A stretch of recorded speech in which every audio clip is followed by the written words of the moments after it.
It's the 83rd minute, and United are sat in a back five when we won all against Fulham. You can't gaslight me into thinking this is anyways acceptable. Oh, and to top it off, a few minutes later, Amorim brings on not one, but two centre-backs. And this is not the first time he's needlessly just swapped his centre-backs around when United have been chasing the game. Oh, and on top of that, yes, we were negative after we had that opening goal.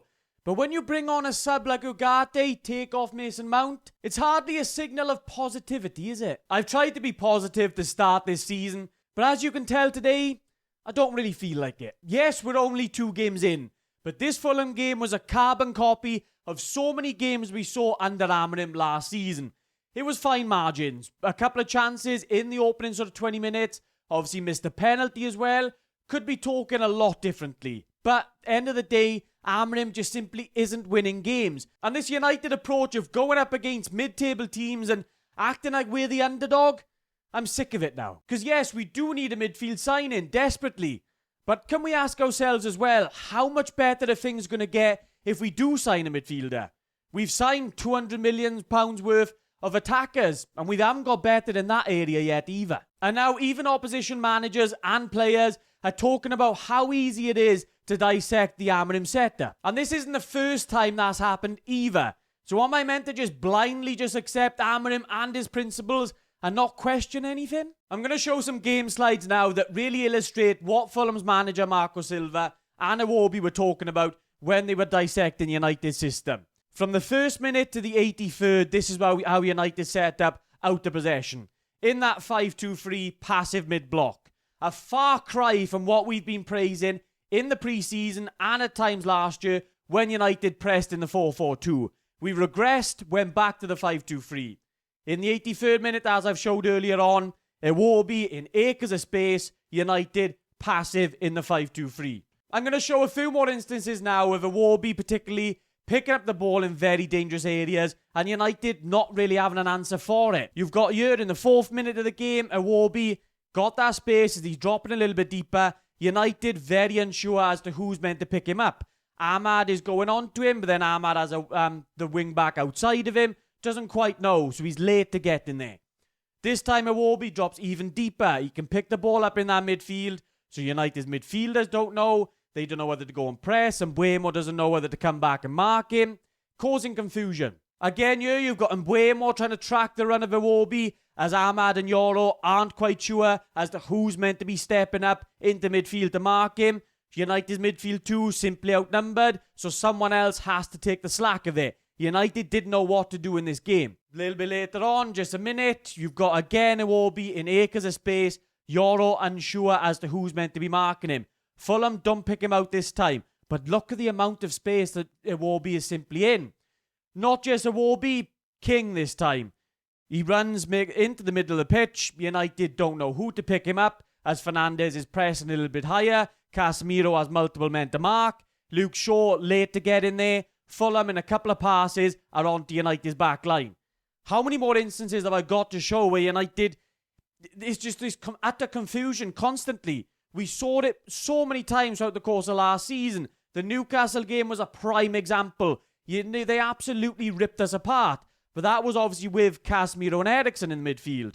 It gets slightly better having someone more mobile in Fernandes in there. But it's never going to get that much better. You can put whoever you want in this system. If it's this much confusion, not knowing who's picking up who, I don't care who you're putting in that midfield, it's not going to get a lot better. It's not looking good, Bev. And then the last one now, from the second half, highlighting how United didn't change things in the second half. Iwobi again, able to pick the ball up, run on United's defensive line as acres of space to run into. United in that passive mid-block was so painful, and it was all throughout that game. And I just don't get it. We pressed Arsenal so well, and then we go to Fulham, sit in that 5-2-3 again. Why? All pre-season we saw the 4-4-2 press, and it worked. So why in this game do we just completely abandon it? Are we that scared of what Fulham are going to throw at us? Really? We're back to square one again, watching United with that 5 at the back in the mid-block. Is this Amorim's final intentions at United? It was meant to get better this season. I'm not seeing it. Or do we simply just need to spend another 200 mil before we can see really what Amorim's about? It's so funny to me as United's best moments under Amorim have come when he's played with a 4 at the back. When we've pressed in that 4, that's when United have the most joy. Not when he sits with his favourite 5 at the back. And the midfield is obviously still a massive issue, and I agree. United's recruitment has been all wrong. I've banged that drum constantly. United should have spent a lot on midfielders this summer. Get a number 10, maybe yes. But going out, getting another striker, getting another number 10, when you've already got Ahmad Fernandez, who should be playing in those positions, it was senseless. Now we're going to obviously pay the price of that. But, as I've said, how much a new midfielder is going to help if you're going to play this particular system? If you're going to play how you did up against Arsenal, then fair enough. Yeah, I see the vision. But if you're going to play how we played up against Fulham, I don't care what midfielder you're going to sign. You're not going to do an awful lot better. In possession then, yet again, it was rather stale, relying a lot on long balls. Did have a couple of chances, but was it really knocking on the door for a large part of the game? Very much far from it. We put it in new attackers and somehow it hasn't helped. Almost as if a lot of us were talking about that when United signed them. You've got to get them in good positions to score first. And United in this system simply don't do that consistently enough. Stop! He's already dead. And at the end of it, call me reactionary, I don't care. But Amorim is super lucky the United have fed up of sacking managers. Whether it is because we feel sorry for sacking Ole when we did, when he actually wasn't really doing all that bad.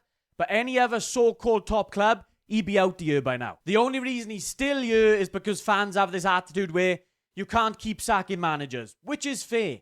But how long do we blindly just follow these Amorim principles? We've had more than enough games under Amorim now for him to show us what he's all about. Really show us whether he can adapt to being a manager in the Premier League.